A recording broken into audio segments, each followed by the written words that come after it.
Students, we will discuss about the important news. First news is regarding the Bangladesh के perspective से है। Students, Bangladesh के अंदर जो प्रोटेस्ट है वो कंटिन्यूस न्यूज़ के अंदर है। आप देखिए कि कंटिन्यूस प्रोटेस्ट होने की वजह से वहाँ पे पॉलिटिकल कयोस का जो सिचुएशन है वो क्रिएट हुआ। पॉलिटिकल कयोस की सिचुएशन के अंदर बांग्लादेश का जो पॉलिटिकल लीडर है शेख हसीना मैम, उनके द्वारा क्विट किया गया। और स्टूडेंट्स, बांग्लादेश के अंदर इनसिक्योरिटी है वो इस तरीके से है कि उनके द्वारा क्विट करने के बाद में बांग्लादेश से उनको इंडिया आना पड़ा।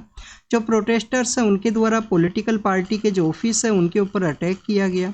उनके द्वारा पॉलिटिकल लीडर्स के जो हाउस है उनके ऊपर भी अटैक किया गया है।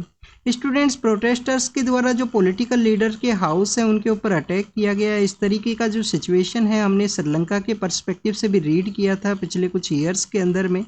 स्टूडेंट्स, अगर हम इसके बैकग्राउंड के डेवलपमेंट के पर्सपेक्टिव से डिस्कस करें तो आप देखिए कि 2018 के समय भी वहाँ पे जो प्रोटेस्ट है वो देखने के लिए मिला था स्टूडेंट्स का बांग्लादेश के अंदर में, जब कोटा सिस्टम के अगेंस्ट में जो स्टूडेंट्स हैं उनके द्वारा प्रोटेस्ट किया गया।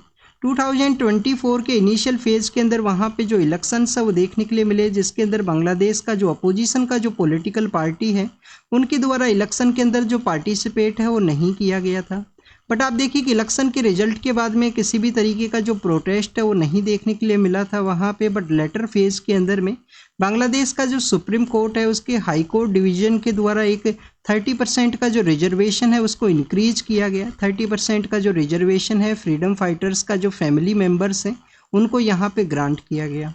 तो स्टूडेंट्स, उसके बाद में कंटिन्यूस स्टूडेंट्स का जो प्रोटेस्ट है वो आपको देखने के लिए मिला है। और उस स्टूडेंट्स के प्रोटेस्ट का इस तरीके से जो डेवलपमेंट है वो देखने के लिए मिला, जिसके अंदर बांग्लादेश के जो पॉलिटिकल लीडर हैं उनको कंट्री से जाना पड़ा। उनके द्वारा अपना जो पॉलिटिकल पोस्ट है उससे भी क्विट करना पड़ा और प्रोटेस्टर्स के द्वारा उनके हाउस के ऊपर अटैक किया गया। स्टूडेंट्स, इस कंप्लीट डेवलपमेंट के अंदर में आप देखिए कि वेस्टर्न पावर कंट्रीज़ का क्या यहाँ पे रोल है। अगर हम बांग्लादेश का जो इकोनॉमी है उसके पर्सपेक्टिव से भी डिस्कस करें तो प्रीवियस कुछ ईयर्स के अंदर जो इकोनॉमी के अंदर जो आपको डेवलपमेंट है वो देखने के लिए मिलेगा। बट कोविड-19 की वजह से कोविड-19 के अलावा आप देखिए कि यहाँ पे जो रशिया यूक्रेन कन्फ्लिक्ट है उसकी वजह से कंटिन्यूस इकोनॉमी के अंदर भी जो सिचुएशन है आपको डैमेजिंग सिचुएशन देखने के लिए मिलेगा पिछले लास्ट 1-2 ईयर के अंदर में। और इस डेवलपमेंट के अंदर में वेस्टर्न पावर कंट्रीज़ का जो रोल है वो सब हमारे एग्ज़ाम के पर्पस से नहीं इम्पोर्टेंट है। आपको बांग्लादेश के रिगार्डिंग में जो बेसिक इन्फॉर्मेशन है वो ज़रूर से पता होना चाहिए। बांग्लादेश आप देखिए कि 1971 के समय इंडिया के द्वारा इसको लिबरेट करने के अंदर एक इम्पोर्टेंट रोल आपको देखने के लिए मिलता है। अगेंस्ट द जो वेस्टर्न पावर कंट्रीज हैं उनके विश के अगेंस्ट में जाते हुए इंडिया के द्वारा बांग्लादेश लिबरेशन वॉर के अंदर में एक इम्पोर्टेंट रोल है वो प्ले किया गया था। उस समय में जो हमारे पॉलिटिकल लीडर्स हैं उनके विल पावर के थ्रू ही ये कम्प्लीटली पॉसिबल हो सका कि एक जो न्यू कंट्री है वो यहाँ पे क्रिएट किया गया। स्टूडेंट्स, बांग्लादेश इंडिया का one of the largest trading partner है वो आपको देखने के लिए मिलता है साउथ एशिया के अंदर में। क्या बांग्लादेश 1971 से कंटिन्यूस पीसफुल है? अगर उसके पर्सपेक्टिव से अगर हम डिस्कस करें तो आप देखिए कि जो शेख हसीना मैम हैं इनके ही जो फादर हैं, आप देखिए कि जो बांग्लादेश के फाउंडिंग मेंबर हैं, जो बांग्लादेश के फाउंडिंग फादर के रूप से भी जाना जाता है या उनको बंगबंधु के नाम से भी जाना करते हैं। तो आप देखिए कि शेख मुजीबुर रहमान है, उनको भी असैसिनेट कर दिया गया था 1975 के समय में। वहाँ पे मिलिट्री के जो द्वारा जो पावर है उसको टेक ओवर किया गया। हो सकता है कि यहाँ पे भी मिलिट्री के द्वारा पावर को टेक ओवर किया गया हो, वेस्टर्न पावर कंट्रीज़ का कोई यहाँ पे रोल हो जिसके थ्रू गवर्नमेंट को इस तरीके से डिस्टेबलाइज किया गया हो, उनके अदर एरियाज़ के अंदर में यहाँ पे पावर है उसको कंट्रोल करना हो, या अपना जो फेवरेट पर्सन है उसको यहाँ पे पावर के ऊपर में इस्टेब्लिश करना हो। स्टूडेंट्स, अगर हम हमारे यूपीएससी के एग्ज़ाम के पर्पज़ से जो इंडिया के पर्सपेक्टिव से जो बेसिक फैक्ट्स हैं उनको यहाँ पे डिस्कस करें तो आप देखिए कि इंडिया के साथ में कौन कौन से स्टेट्स हैं जिसके साथ बांग्लादेश के द्वारा जो बॉर्डर है वो शेयर किया जाता है।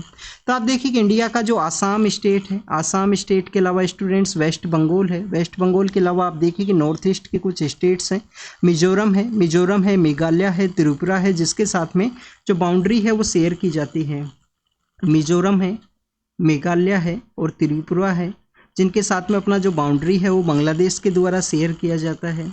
4096 किलोमीटर का जो बॉर्डर है वो आपको इंडिया और बांग्लादेश का बॉर्डर आपको देखने के लिए मिलेगा।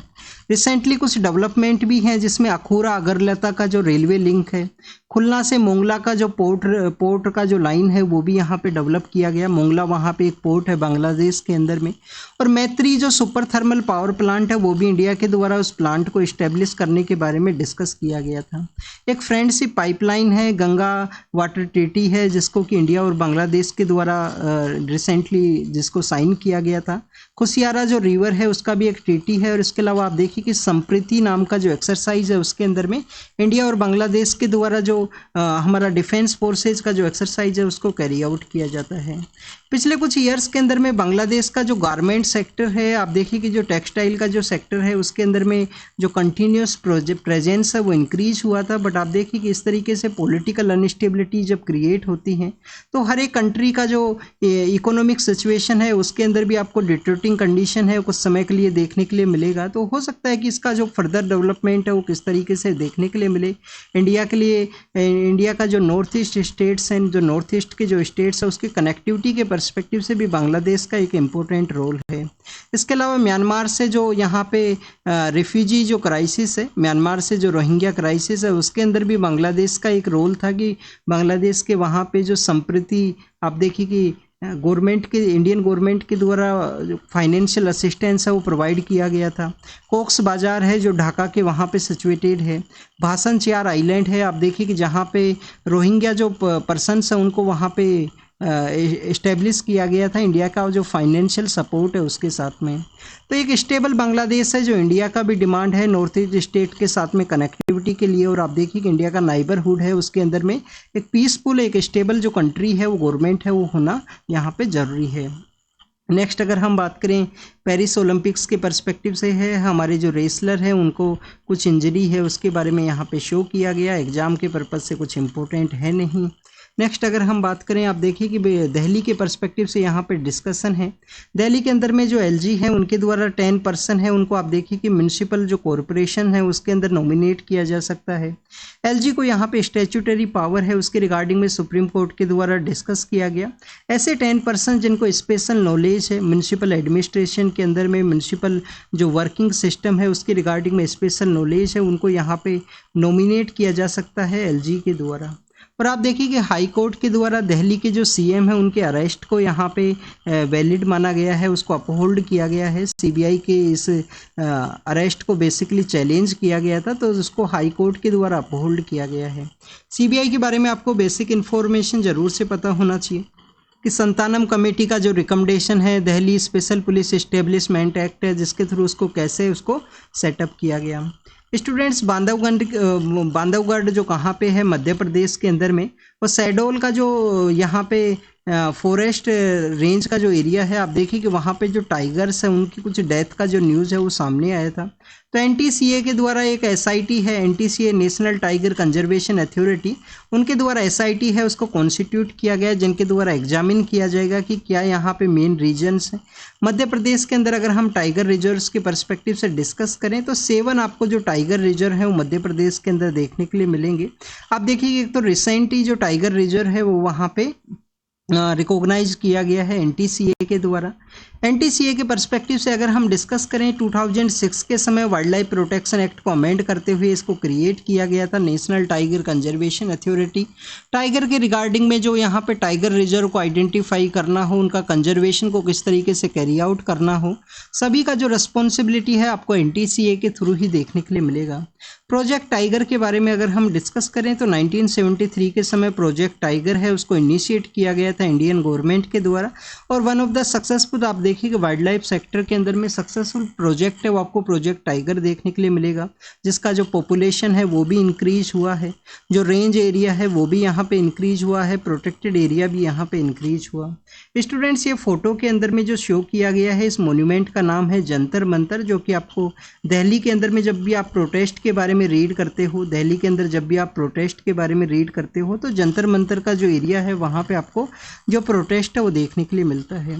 ये एस्ट्रोनॉमी का जो ये लेबोरेटरीज हैं जो आप देखिए कि जिनको सेटअप किया गया था, जो जयपुर के पास में एक जगह है आमेर, वहाँ से रूल किया करते थे जयसिंह सेकंड। तो जयसिंह सेकंड के द्वारा इनको सेटअप किया गया था 1724 से लेकर 1735 का जो समय है उस समय में जयसिंह सेकंड के द्वारा जो जंतर मंतर हैं उनको सेटअप किया गया। जयसिंह सेकंड के द्वारा कहाँ कहाँ पे जंतर मंतर को सेटअप किया गया? न्यू दिल्ली के अंदर में है, न्यू दिल्ली के अंदर है, जयपुर के अंदर है, जयपुर के अलावा उज्जैन, मथुरा और बनारस, उज्जैन, मथुरा और वाराणसी, वहाँ पे आपको जो जंतर मंतर है वो देखने के लिए मिलेगा। नेक्स्ट न्यूज़ के पर्सपेक्टिव से अगर हम डिस्कस करें तो आप देखिए कि रिसेंटली जो श्रीनगर है उसको वर्ल्ड का जो क्राफ्ट काउंसिल है उसके द्वारा आप देखिए कि जो क्राफ्ट सिटी का जो स्टेटस है वो दिया गया है। वहाँ का जो क्राफ्टमैन है, जो क्राफ्टमैनशिप है उसको प्रमोट किया जा सके। इंडिया के अंदर में वर्ल्ड क्राफ्ट काउंसिल के द्वारा कितने सिटीज़ हैं जिनको कि बेसिकली क्राफ्ट का जो टाइटल है वो दिया गया है? कौन कौन से ये सिटी हैं स्टूडेंट? जयपुर है, जयपुर के अलावा आप देखिए कि ममल्लापुरम है, ममल्लापुरम के वहाँ पे किस डायनेस्टी का रूल हुआ करता था? पल्लवा डायनेस्टी का रूल आपको देखने के लिए मिलता है। ममल्लापुरम आप देखिए कि तमिलनाडु के वहाँ पे सिचुएटेड है, जिसको कि वहाँ पे महाबलीपुरम के नाम से भी जाना करते हैं। और मैसूर है, ममल्लापुरम के अलावा मैसूर है। तो इस तरीके से 4 सिटी हैं जिनको कि यहाँ पे क्राफ्ट सिटी का जो टाइटल है वो दिया गया है। वर्ल्ड क्राफ्ट काउंसिल के बारे में अगर हम बात करें तो कमला देवी जो चट्टोपाध्याय हैं उनका इम्पोर्टेंट रोल है इसके इस्टेब्लिशमेंट के अंदर में। 1964 के समय इसको सेटअप किया गया था। कश्मीर के अंदर अगर हम क्राफ्ट के वर्क के बारे में डिस्कस करें तो आप देखिए कि सिल्क रूट का ये पार्ट हुआ करता था।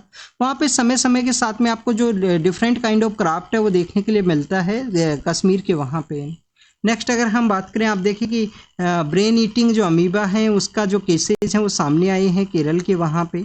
इससे पहले भी इसका जो इंसिडेंट है वो देखने के लिए मिला था स्टूडेंट। तो इसके रिगार्डिंग में कुछ एडवाइजरी है उनको जारी किया गया था कि जो स्टैंडिंग वाटर है, जो स्टिल वाटर है, उसके अंदर में जो स्विमिंग का एक्टिविटी है उसको नहीं कैरी किया जाए। अगर स्विमिंग का एक्टिविटी को कैरी किया जाता है तो नोज का जो सेफ्टी पिन है उसको यहाँ पे यूज़ किया जाए, जिससे कि यहाँ पे जो ब्रेन ईटिंग अमीबा है उसका एंट्री है वो बॉडी के अंदर ना हो, और जिसके थ्रू यहाँ पे जिसको डिटेक्ट करना काफ़ी ज़्यादा डिफ़िकल्ट है, उसकी वजह से इस तरीके के जो डेथ की जो सिचुएशन है वो ना देखने के लिए मिले।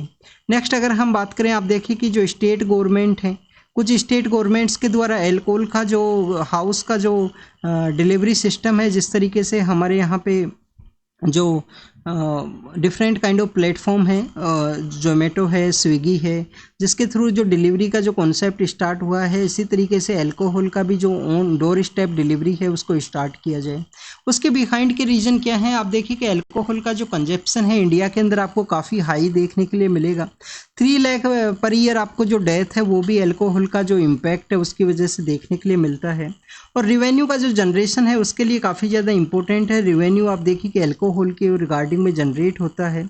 अल्कोहल का जो लॉबी इंडस्ट्री है उनका आपका डिफरेंट समय में इस तरीके का जो इंडस्ट्री का रिलेटेड जो पर्सन है उनका जो लॉबिंग है वो आपको देखने के लिए मिलता है। और डोर स्टेप जब यहाँ पे डिलीवरी किया जाएगा तो आप देखिए कि जो क्राइम अगेंस्ट वुमेन है वो भी रिड्यूस होगा। रोड के ऊपर जो एक्सीडेंट्स हैं, जो ड्रिंक एंड ड्राइव के जो एक्सीडेंट्स हैं वो भी यहाँ पे रिड्यूस हो सकते हैं। और बेसिकली आप देखिए कि यहाँ पे रेवेन्यू का जो जनरेशन है वो मेन टारगेट यहाँ पे रखा गया है। इसके अलावा स्टूडेंट जब भी अल्कोहल की रिगार्डिंग में रीड किया जाता है तो आपको आर्टिकल 47 डीपीएसपी का ज़रूर से पता होना चाहिए। गांधीयन प्रिंसिपल के अकॉर्डिंग में आप देखिए कि इनको डिवाइड किया गया है। वैसे कॉन्स्टिट्यूशन के अंदर किसी भी तरीके से जो गांधीयन प्रिंसिपल या सोशल प्रिंसिपल ऐसा आपको जो डिवाइड है वो कॉन्स्टिट्यूशन के अंदर नहीं है, ये बेसिकली कुछ बुक्स के द्वारा किया गया। तो गांधीयन प्रिंसिपल के अकॉर्डिंग में यहाँ पे बताया गया है कि जो भी इंजीरियस है हेल्थ के लिए ड्रिंक उसको नहीं ड्रिंक करना है। इसके अलावा आप देखिए काफ़ी सारे स्टेट्स के द्वारा आर्टिकल 47 को यूज़ करते हुए अल्कोहल का जो बैन है वो भी किया गया। स्टूडेंट्स कुछ केमिकल्स हैं जिनको कि आप देखिए कि जो जिनका यूज़ आपको लैब के अंदर देखने के लिए मिलता है, उनको इंपोर्ट किया जाता है तो उनके ऊपर में कस्टम ड्यूटी है उसको इंक्रीज़ किया गया था बजट के दौरान में, अभी उसको रिसेंटली रिड्यूस किया गया है। बेसिकली उसका रीज़न ये था कि यहाँ पे अल्कोहल का जो प्रोडक्शन है उसके रिगार्डिंग में इन केमिकल्स को यूज़ किया जाता है, तो उसके रिगार्डिंग में जो कस्टम ड्यूटी है उसको यहाँ पे हाइक किया गया गवर्नमेंट के द्वारा। अगर हम बात करें लैब केमिकल्स के बारे में तो वो केमिकल जिनको कि लैब के अंदर यूज़ किया जाता है जो बेसिकली यहाँ पे केमिस्ट्री के अंदर में जो रिसर्च है, जो केमिकल एक्टिविटी है, लेबोरेटरी का जो एक्टिविटी है, उसके लिए जो इम्पोर्टेंट है, उन सभी के ऊपर में जो कस्टम ड्यूटी है उसको हाइक कर दिया गया था, अभी उसको रिसेंटली रिड्यूस किया गया है। तो आपको लैब केमिकल्स के बारे में पता होना चाहिए कि इंडिया के अंदर काफ़ी सारा जो केमिकल्स हैं उनको प्रोड्यूस भी किया जाता है, बट इंडिया का जो डिमांड है, जो डोमेस्टिक डिमांड है, उसको फुलफ़िल करने के लिए इंडिया का जो केमिकल इंडस्ट्री है वो इनफ नहीं है। इस वजह से काफ़ी सारे जो केमिकल्स हैं वो बाहर से इम्पोर्ट किए जाते हैं। पाकिस्तान और आप देखिए कि यूएस के पर्सपेक्टिव से है, चाइना की रिगार्डिंग में डिस्कशन को यहाँ पे बताया गया है, जो एग्ज़ाम के पर्पज़ से नहीं इम्पोर्टेंट है। यूनाइटेड नेशन का जो रिलीफ एंड वर्क एजेंसी है, यूएन का जो रिलीफ एंड वर्क एजेंसी है, आप देखिए कि इसका जो हेडक्वार्टर है वो कहाँ पे है, जॉर्डन के वहाँ पे अम्मान के अंदर इसका हेडक्वार्टर आपको देखने के लिए मिलेगा। पैलेस्टीनियन जो रिफ्यूजीज हैं उनको बेसिक सर्विस है उसको प्रोवाइड करने के रिगार्डिंग में इसको 1948 के समय क्रिएट किया गया था, जब इजराइल स्टेट क्रिएट हुआ उसके लेटर फेज के अंदर में। और आप देखिए कि अभी उसके कुछ पर्सन्स हैं, उनका रोल है 7 अक्टूबर के अटैक के अंदर में।